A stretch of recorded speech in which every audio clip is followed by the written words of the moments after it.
Hey guys, welcome to SKB Bank Arena, Yekaterinburg. Last home game of the season, an ultimate game of the whole season altogether. Ural against Lokomotiv. Teams are warming up on the pitch. It's absolutely a beautiful day.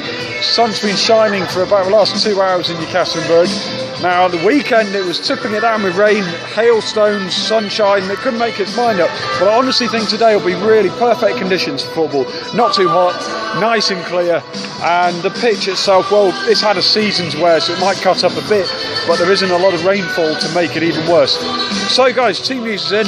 You may already know it, but I'll run through just for those who haven't already seen. Now, before the game, you may have seen, I put up a video a few minutes ago where I thought Ari and Jefferson Farfan might not play, and that is true, that is the case.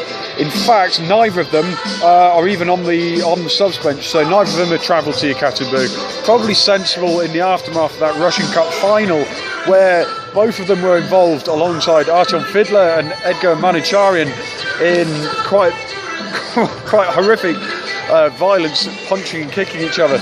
It's probably for the best, if I'm honest. So anyhow, Lokomotiv then, we'll start with the visitors for once. Guilherme in goal.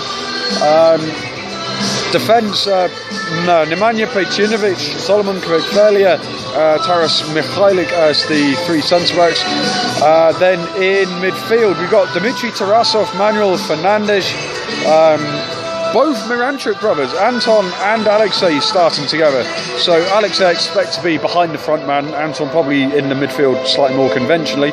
Vladislav Ignatiev and Igor Denisov most likely to be the wing-backs, and Maikon up front.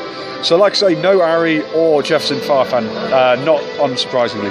Okay, for the hosts for Ural, I'll turn it around, but the only problem is the sun will be right in the camera. Don't know how much you can see. Okay, we'll try that then. We'll try that for a bit. But I'll turn it around. You can see the rondo that Loco are playing there. Okay, for Ural, Arapov starts his second game in a row in goal. Left back Alexander Dantsev, Gregor Balajic, Alexander Novikov.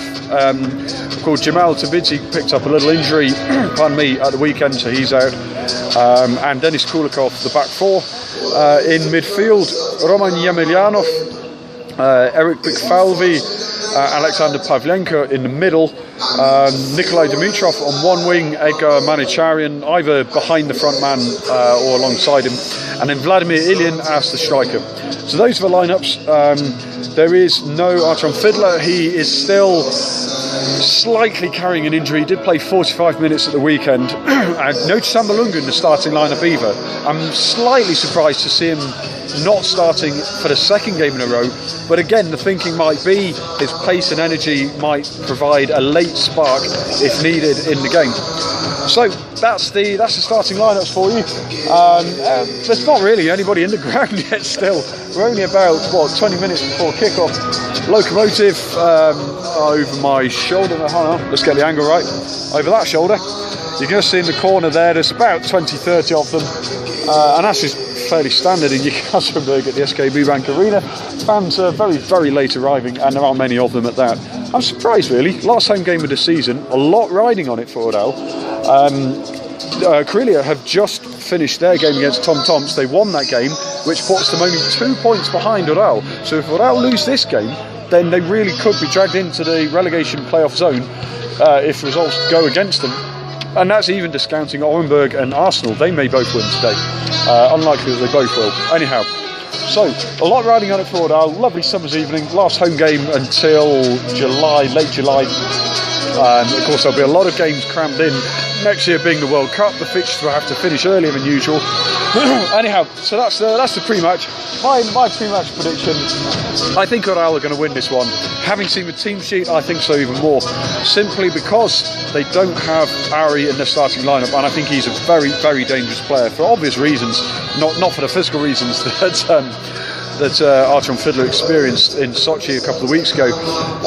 But Dmitry Loskov is mentioned on the bench, but he's obviously not going to play again. He had his 13-minute cameo, and that's about all we're going to see of him. What a wonderful career he had, but back to being assistant manager. Okay, guys, that's all from me for now. Kick-off in about 10-15 minutes, I think now, so I'll get upstairs, get my spot, and guys, I'll be posting more videos later. If there are any free kicks or penalties coming up, I'll try and get a live video going, depending on the connection. But for now, guys, that's all from here. Thanks for joining me, and I'll be back for Facebook Live at some point later today. Okay, bye-bye, guys.